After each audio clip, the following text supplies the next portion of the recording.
Hello everybody and welcome back to another Gran Turismo 7 money methods video, and in today's video I'm going to be showing you guys a money tune that I've made for this car right here, which is a Lamborghini V12 VGT. Alright, so the car is on sale in the brand central, so let's go in, go to Europe, scroll down to Italy. Okay, yep, here's Lamborghini. And then once we wait for that to load, go into the showroom, scroll to the right, and here it is.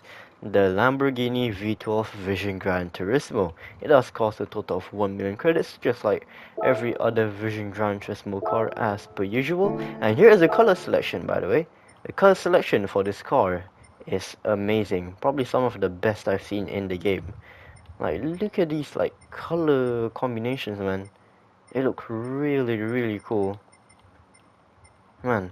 Anyways, let's move on to the next part of the video. Okay, before we continue, if you guys are enjoying the video so far, be sure to drop a like on the video, subscribe to the channel if you guys haven't already, helps me a lot and I really appreciate it. Anyway, so here is the tune. We are going to be running the Racing Hard tires. Here is the suspension setup. The original suspension setup for this car was quite strange. It was extremely, well, the suspension was a little too stiff, so soften a bit, just a tiny bit to my, well, adjusted it to my liking. So here's the suspension. And then moving on, you can't adjust the differential gear, which is quite strange. You guys can pause the video so you guys can copy it one by one, because I'm going to be going through this quite quickly. Aerodynamics 750 to the rear, 400 to the front. I could have gone for 350, but I decided to go for 400 because this car does need some front grip. So yeah, in order to get 400 downforce for the front, I had to add in a bit of weight and adjust the ballast positioning, so I can reduce the PP, so then I can squeeze in 400 downforce to the front, you know. So yeah, moving on, ECU, full control computer, upper adjustment 100%, ballast 16 kg, ballast positioning minus 50, power restrictor 100. Can't change the transmission, unfortunately, a little annoying, can't even change anything. And then scroll to the right, for the brakes, front and rear balance, I like having it at 2 or 3, minus 2 and 3, alright. So yeah, if you guys were wondering, my race difficulty will be set to easy for this one. Alright, the race we'll be doing will be in Europe. There it goes, going to the bottom, here in Italy, Sardinia road tracks, going to the right, and here it is, World Touring Car 800. 15 laps in total, tire wear and fuel consumption as per usual. Here is the race settings, you guys can pause the video so you guys can check it out. And yeah, that's pretty much it. By the way, if you have never done this track before, and maybe it's your first time, this race right here is a completely dry race. So yeah, it will not rain whatsoever.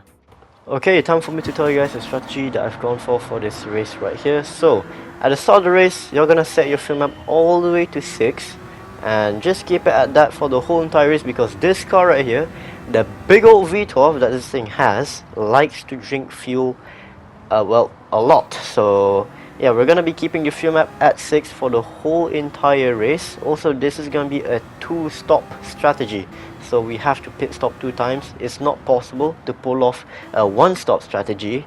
So yeah, this car right here just drinks a whole lot of fuel. So the best you could do is set your fuel map to 6, so that's all the way to lean. Keep it at 6 for the whole entire race. And another thing I wanted to talk about for this car would be the handling. So the handling is a bit strange. Well, there is a way to drive it, like there is a way to take corners properly when you're driving this thing.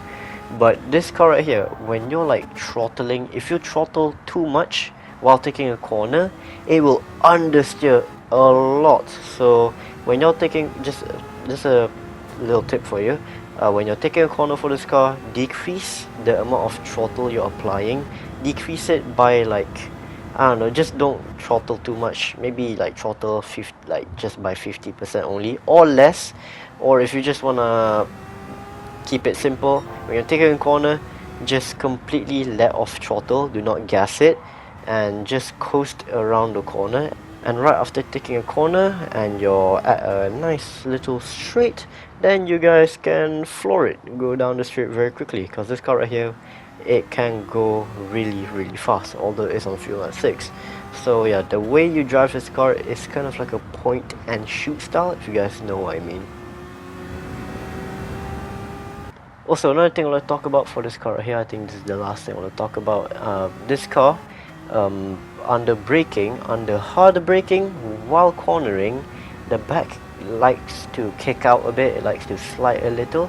So when you're under hard braking, try not to turn too much. So yeah, you should be good. That's pretty much it. After you get used to driving this car, after you master it, it is actually quite fun to drive, although it has some issues here and there. But hey, it does make the experience a little more engaging, I guess. So yeah, a little bit more of a challenge to properly drive this thing. Okay, so right here at the end of lap number 5, this is when you're going to go into the pit lane, and right here the first time you enter the pit lane, you don't need to change the tires. All you have to do is just refuel the car until it is full.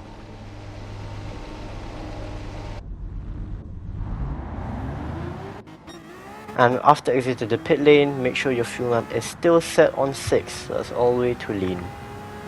And right here at the end of lap number 10, this is where you're gonna enter the pit lane, because we're gonna do our second pit stop. So for the second pit stop, you're gonna have to get a new set of racing hard tires and also refuel the car until it is full.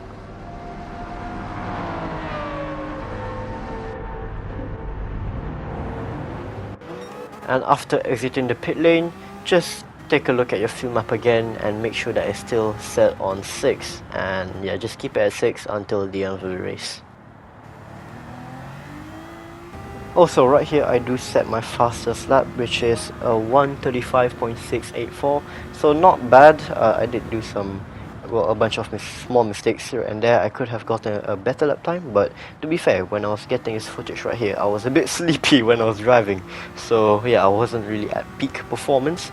So yeah, anyways, before this race ends, since we're on the final lap, let's talk about the penalties that can ruin your clean racing bonus. So there's only one for this race right here, and that is if you're passing under a yellow flag. So if a yellow flag ever comes up, which is quite rare in this race right here, so if a yellow flag ever comes up, don't do anything silly, don't get a penalty from the yellow flag, and your clean racing bonus should be good. And skipping to the end here, as I cross the finish line, finishing first place. There we go. And here's the payout. There we go, got my clean racing bonus, and this is the time it took for me to complete the race, which is a 25:30.590. And that's pretty much it. This money method video was a bit of a long one because I had quite a bit of stuff to talk about for this car right here. Anyways, that's going to be the end of today's Gran Turismo 7 money method video. So if you guys did enjoy, be sure to drop a like on the video, subscribe to the channel if you guys haven't already. Thank you all for watching, and I'll see you all next one, and peace out.